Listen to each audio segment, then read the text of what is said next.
السلام عليكم ورحمة الله وبركاته. kusoo dhawaada muuqaal cusub. Muuqaalkeena maanta wuxuu ku saabsan yahay sidee ayaa filimada loo saaraa codka. Waxaa jiro janaalo badan oo Soomaali ah oo codka saara filimada kuwaas oo hay subscribers fara badan.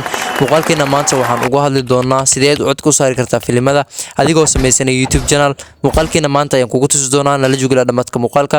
Haddii aad muuqaalka heshaan fadlan waxaan ka codsanayaa channel subscribe saarto si aan u gaarno hadafkeena. Haddaba haddii aan u gudagalno muuqaalka maanta. marka hore waxaa muhiim ah inaad filimka soo degsato.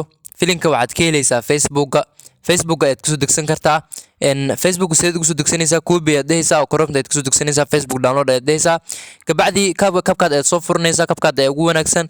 kabkaada marka aad soo furato waxaad ka dooranaysaa kabkaada new project. marka aad ka doorato projectyada aad ku geynaya filimka ayaad kasoo dooranaysaa.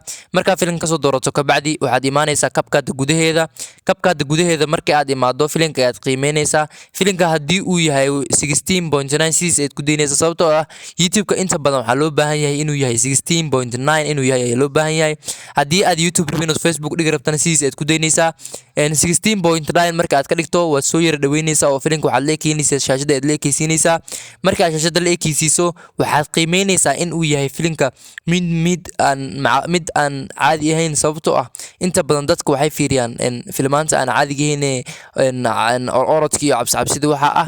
filimkanna wuxuu ku saabsan yahay in ay dadka ninkan uu ka cararayo barafka iyo naagta.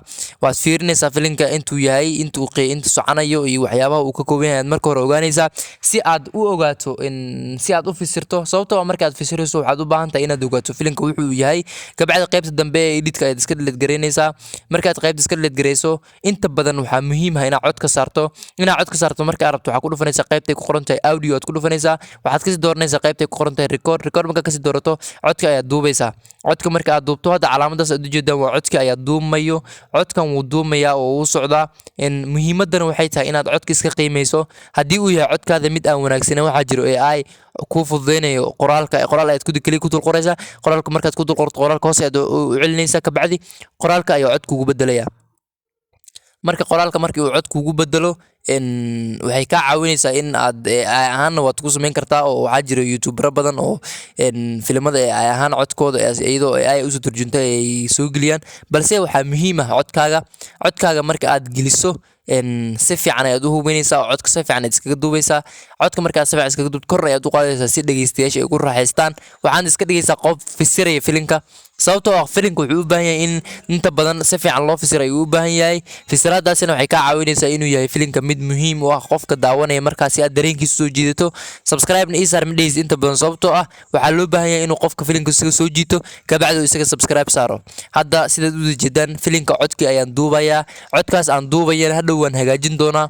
sida aad u wada jeedaan weli waxaa socdo filim duubistii ama cod duubistii welina way socotaa oo waan duubayaa sababtoo ah filimka wuu dheer yahay. inta badanna waxaa muhiim ah inaad marka hore soo geliso filimay gagaaban ama filimo waqtigooda uu yar yahay sababtoo ah marka hore waxaa u baahan tahay inaad la qabsato cod duubista. hadda sidaad u jeedaan codki waan duubay kabacdi markaan codka duubay codkii sidaad u jeedaan codku waa cod dheer ilaa iyo filimka maana dhameystirin sababtoo tusaale kaliya ayaan ka rabay. kabacdi codka ayaan qiimeynaya hadda codka fiirinaya arkaya barafkan oo soo guuxayo. barafkan markii uu arko gaariga ayuu soo orsiinayaa. inta uu dhaxda ku soo jiray gaariga ayuu saaid u soo orsiinaya. wuxuu arkan gaarigan gabadhan dhaxda ugu halaabay. kabacdi codkii aad duubtay aad ku dhufanaysaa. codka aad duubtay markaa ku dhufto codkaada hadduu gaaban yahay ama uu wax kasi ka yihiin waxaad ku dhufanaysaa qaybtay ku qoran tahay resource ku qoran oo malaynaya mise renoise ay ku qoran. qaybta markaad ku dhufato waad furaysaa. marka aad furtana codkaaga waxyaabaha buuqa ah iyo background nigada dadka qaylinaya inta badan lama maqlayo. filimkan wuxuu ku bilaamayaa ninkan oo gaarigiisa wato ayaa wuxuu arkayaa barafkan oo soo guuxayo. barafkan markii uu arko gaariga ayuu soo orsiinayaa. inta uu dhaxda ku soo jiray gaariga ayuu saaid u soo orsiinaya. wuxuu arkan gaariga haddaba sidaad u wada jeedeen codkaasi waa codka aan saaray filimka wuxuuna ku tusayaa muhiimadda uu leeyahay codka. filimkan wuxuu ku bilaamayaa codkaaga hadduu gaaban yahay inuu codkaaga dheereeyo.